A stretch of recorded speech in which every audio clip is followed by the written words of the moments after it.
We begin with the January 6 House Select Committee issuing subpoenas to House Minority Leader Kevin McCarthy, along with 4 other Republican House members, all of whom have ties to former President Trump.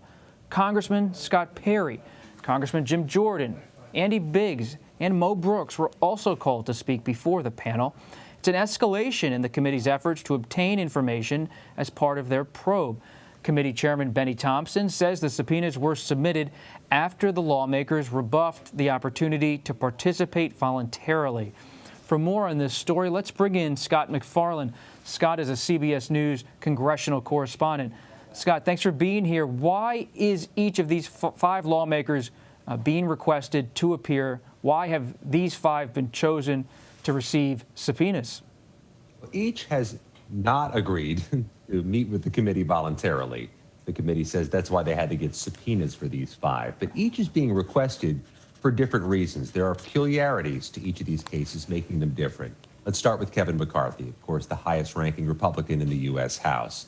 The committee says McCarthy not only spoke with Donald Trump on January 6th, but also before the attack and after the attack. And during those leaked audio clips we heard from the New York Times, McCarthy seemed to indicate to his colleagues that Donald Trump not only spoke with McCarthy that day, but acknowledged some responsibility for what was happening in the Capitol January 6th. The committee very much wants to hear about that. As for Scott Perry of Pennsylvania, according to the committee and its court filings, Perry sent text messages to Trump Chief of Staff Mark Meadows ahead of January 6th, trying to make a maneuver to shake up the Justice Department between Election Day and January 6th. I asked Perry if he regretted sending those text messages in light of the committee's scrutiny, and he said no. Now about Jim Jordan of Ohio, also accused of sending text messages to Mark Meadows ahead of January 6th. But what's more, the committee says Jordan talked to Donald Trump on January 6th. They want to hear about that conversation. Of course, Jim Jordan, a high-profile House Republican, the ranking Republican on the House Judiciary Committee, and he was one of McCarthy's choices for this January 6th Select Committee. And Speaker Pelosi and the Democrats say he couldn't join because he might be part of the investigation. Andy Biggs of Arizona. According to the committee, Biggs was talking about a plan for possible pardons for the activities around Trump's challenge of the 2020 elections. Also, Arizona itself was pivotal. You'll recall Arizona was the first state to be challenged on the House floor on January 6th. Alphabetically, it was the first of the contested states. And Mo Brooks, particularly high profile in this context because Mo Brooks gave that speech, that fiery speech about kicking backside and taking down names January 6th. Mo Brooks of Alabama, also on the list. But Bob, to no one's surprise, each of these 5 has called the committee politicized. Brooks used the phrase witch hunt, and it's clearly unlikely these 5 would quickly honor the subpoena issued to them today. So there's no chance they appear? There's no chance they appear anytime soon. I mean, if they were going to appear soon, they would have done so voluntarily. The subpoena hasn't moved the meter with them, according to their statements today. It's possible there'll be a legal battle or a debate of some sort about honoring that subpoena, but that's going to take time. And Bob, this committee doesn't have time. Their first public hearing is less than 4 weeks away.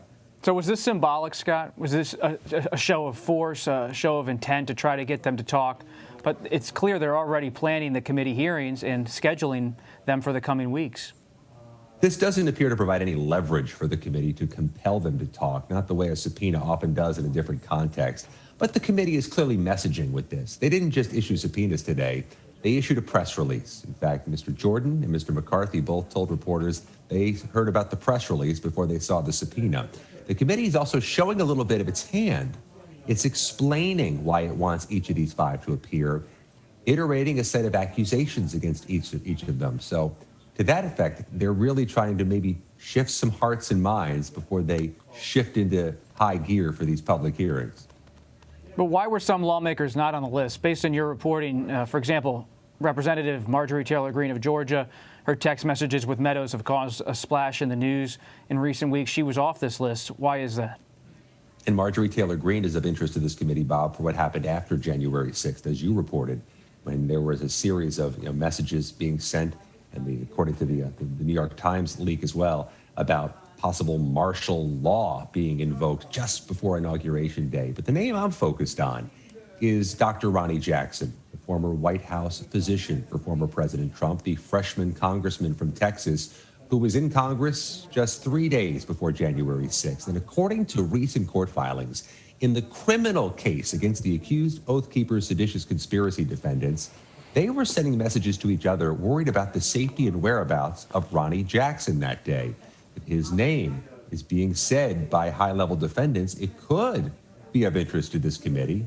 Dr. Jackson says he doesn't know those accused Oath Keepers, but the committee's also not done.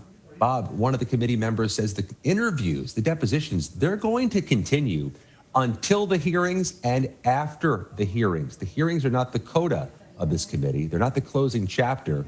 They're just a step along the way. Scott, is there any star witness prepared to testify publicly? It's a good question.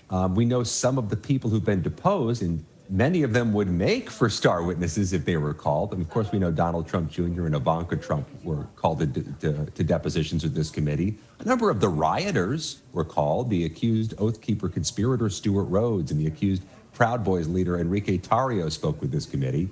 But it feels at this moment, based on the conversations we're having and the way this is being rolled out, that the witnesses who are to testify are likely to be witnesses willing to choreograph and work with the committee, not those who would oppose and try to rebut the committee.